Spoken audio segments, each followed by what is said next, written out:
So the next experiment we are going to study today is monostable and astable multivibrator. This video is on monostable multivibrator experiment. So the aim of the experiment to design and verify the operation of monostable multivibrator using a 555 timer.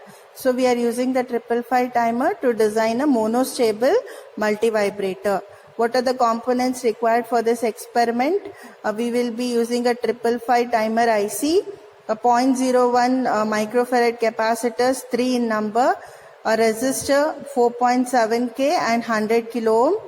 Diode is needed, which is BY127, the power supply, the springboard, one function generator to generate the input, and the CRO to record the output measurements. So what is a monostable multivibrator? A monostable multivibrator is called as a one-shot multivibrator. So mono here refers to the one-shot multivibrator. And this is a pulse generating circuit. So it generates the pulse, and in that pulse, the duration of the pulse is determined using an RC network which is connected externally to the timer circuit. So a monostable multivibrator basically uses an RC circuit that is connected externally to a 555 timer, and by using that RC network we are going to measure the duration of the generated pulse. So the actual aim of the experiment is to measure the duration of the pulse which is generated by the monostable multivibrator. The name of the multivibrator is monostable because it has one stable state. Okay, so this is the design of the experiment.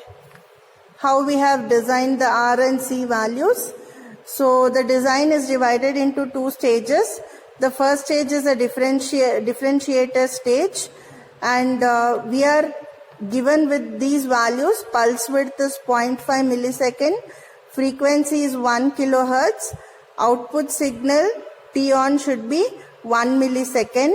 So these are the given assumed values. In the first stage of the circuit diagram, we have a differentiator whose design part involves RC, time constant equation. As I told you, monostable multivibrator is used to determine the duration, and duration is nothing but the time which we are going to measure using R and C. So R and C should be less than T of the pulse width, time of the pulse width. So product of R and C should be very much less than the pulse width duration. This is the condition for designing the differentiator stage in the multivibrator. Assume your time constant R into C is 0.047 milliseconds. This is the assumption. Let the capacitor be 0.01 microfarad. Capacitor value is chosen for the design. It is a chosen value, 0.01 microfarad. If capacitor is 0.017 and if time constant is 0.047 milli, then we will design the resistance value to be 4.7 kilo ohm. So coming to the second stage, which is the output signal stage. Here we want the output signal to have a duration of 1 millisecond. We know that the time constant can be calculated using the equation T on is equal to 1.1 RA into C. So try to understand the difference between these two equations. Here the time constant is just R into C, but here the on duration time constant equation is different. This equation gives you only the duration of the on time of the pulse. This equation will give you only the duration. This will give you the duration of the entire pulse width. So R into C will give the duration of the entire pulse width, whereas T on will give the equation for only the on duration. So time constant for the on duration is 1.1 times RAC. And in this again choose a value, assume a value of capacitor to be 0.01 microfarad.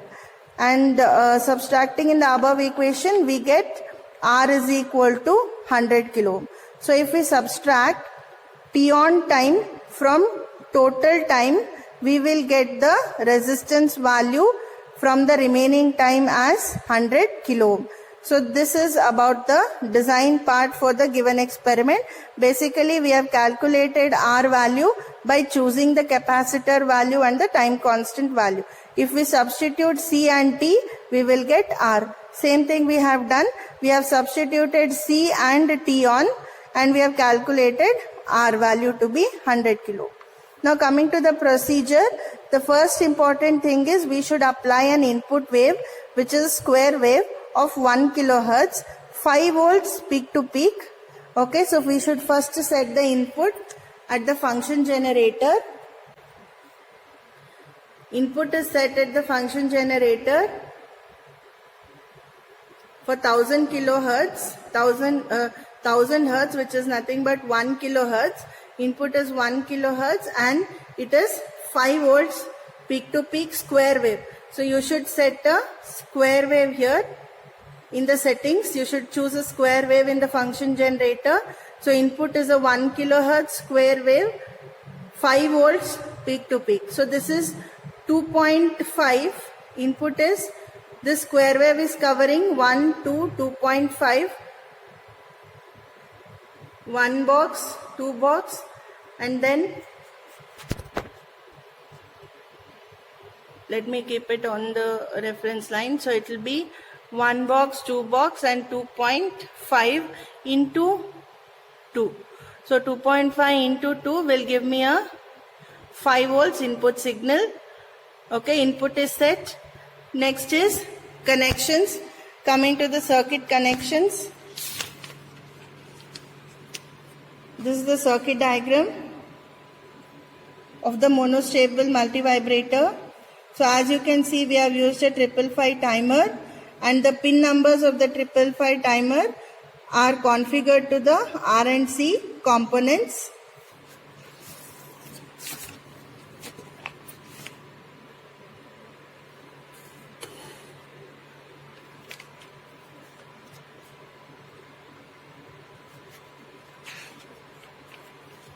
So let us look at the connection here.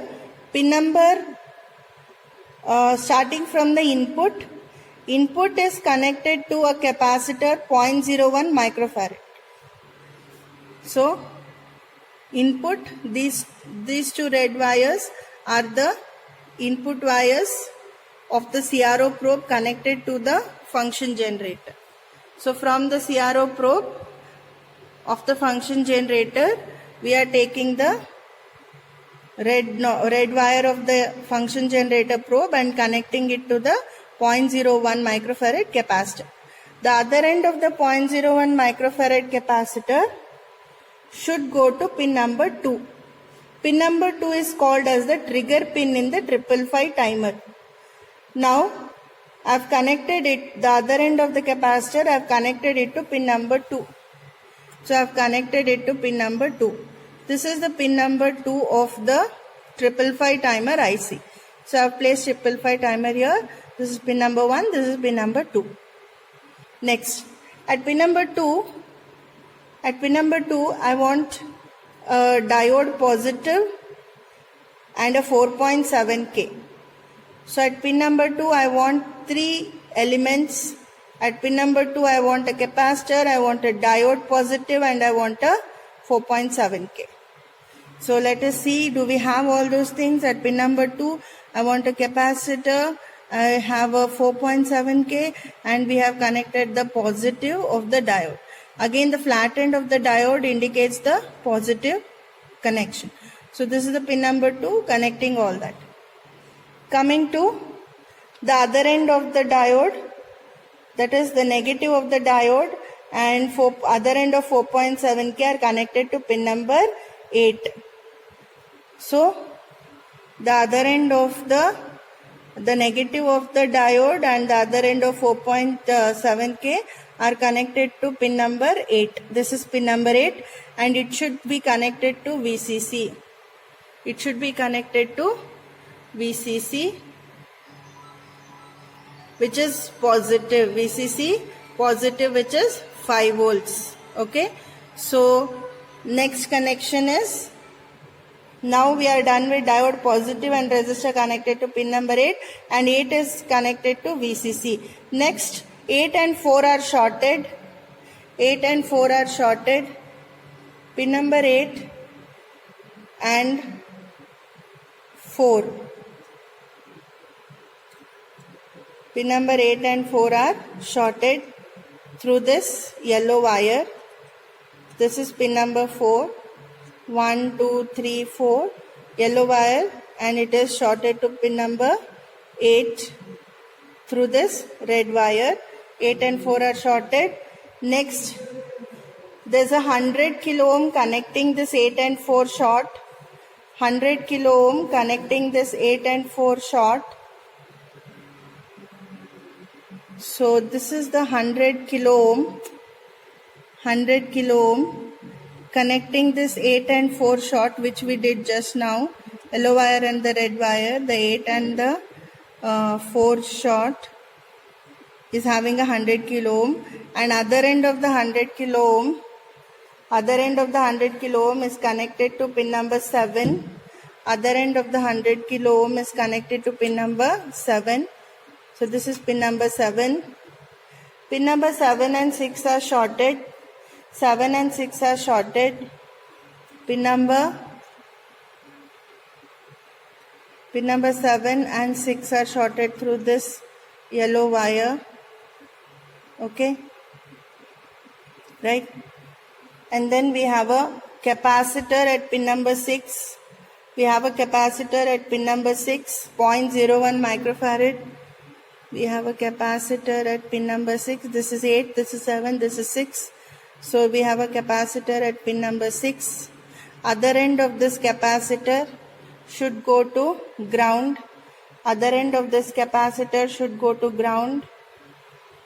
So other end of this capacitor, which is one end is coming from pin number 6 and other end is going to ground. So we have connected the other end to ground using this yellow wire. So this yellow wire is connecting 6 to ground, capacitor to ground. Okay, so this part is over. Then between pin number 1 and 5 we have a capacitor. Pin number 1 is ground. So let us do that first. Pin number 1 is ground. 1 is connected to ground. Pin number 1 is connected to ground. And pin number 5 should have a capacitor.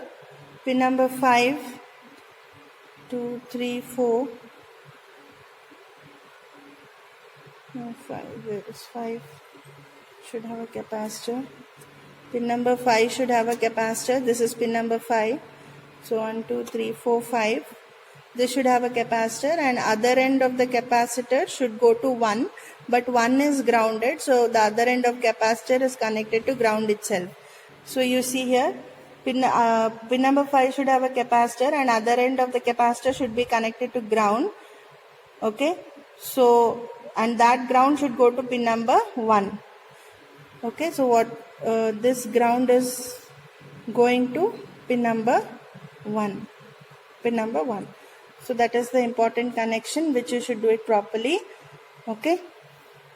Yeah, so pin number 3 is the output pin. Pin number 3 is the output pin. So we have the pin number 3 here. Okay. So this probe we will be using to check the output in comparison with the input. Okay. Here we are using VCC only plus 5 volts. So note that I am using just plus 5 volts and minus 5 volts, and I have selected channel C. Okay, we need only plus and minus 5 volts, right? And I should select channel C. Now let us observe the output and compare it with the input. This is the expected waveform, expected output waveform. Input waveform, you have seen it to be a square wave of 5 volts peak to peak and 1 kilohertz. Now we'll observe the output at pin number 2. It should be a spiked waveform, and how it is at the negative of the input, you can observe the spikes increasing. So this is the spiked output which I am observing by connecting the channel to red probe at pin number 2.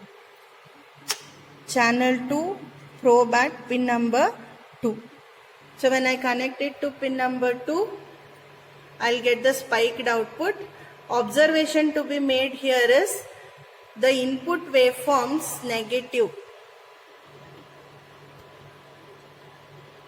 The input waveforms negative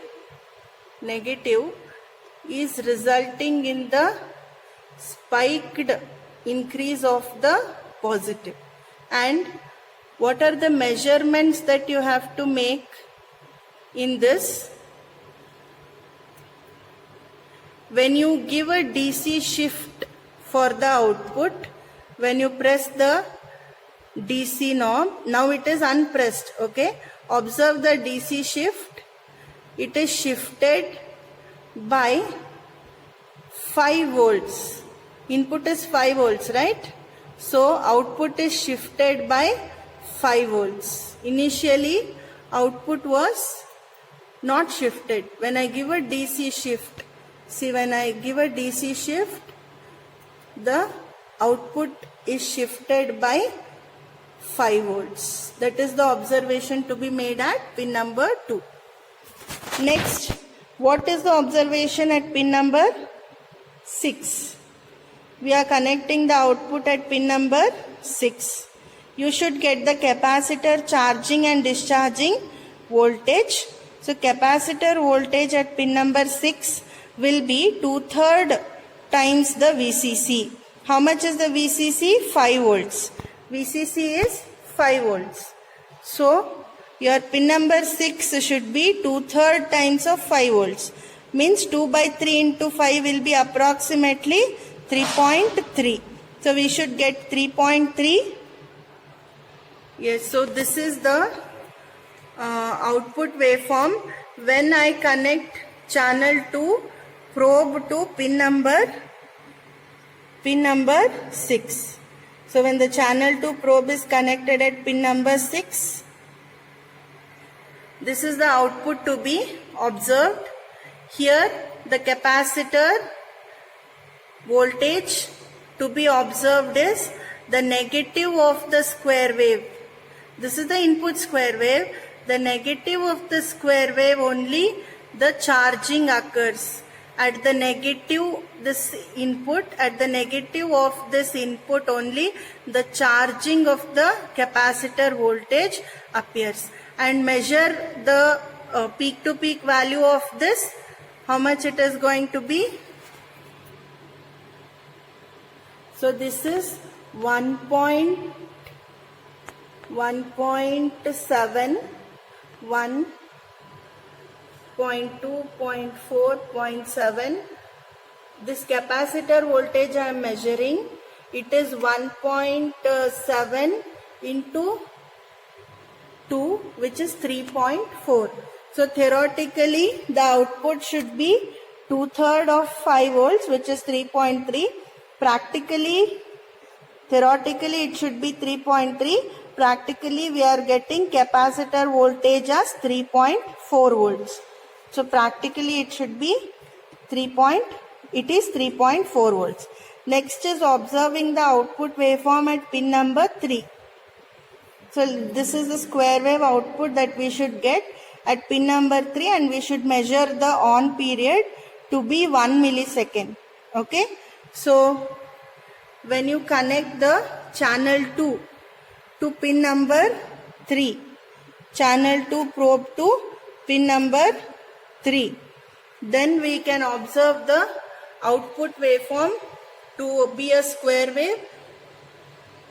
So this below is the output, this is the input, above waveform is the input, below is the output.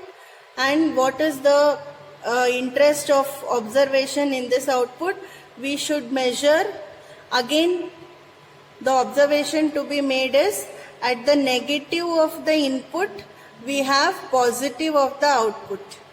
At the negative of the input square wave, at the negative of the input square wave, we have positive of the output square wave. And value measurement for this output is, its on period we should measure. So for measuring the on period, I am using the x-axis. Okay, I am using the X position knob. Now on the x-axis, time period is horizontally measured 1.4 into 1 millisecond. So on duration is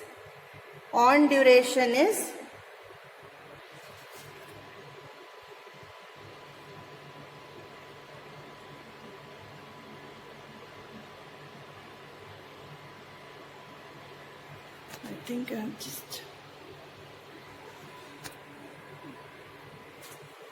just a minute.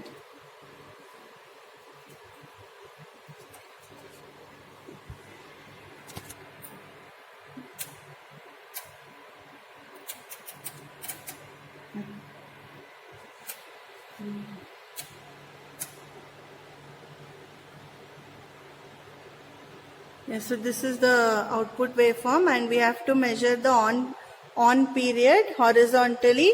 Okay, as we measured, it was 1.4 into 1 millisecond. Theoretically, we will get on period as 1 millisecond, but practically we are getting T-on practically we are getting 1.4 millisecond. Theoretically, T-on should be 1 millisecond. Practically, we are getting T-on to be 1.4 milliseconds. Okay, so these are the observations to be made in the monostable multivibrator. You should observe the nature of the waveform at each pin 2, pin 3 and pin 6, and measure the 5 volts DC shift at pin 2, 3.3 volts capacitor voltage at pin 6, and 1 milliseconds duration in the pin number 3, and record its practical values, whether they are close to the theoretical values. Okay, so this completes monostable multivibrator experiment.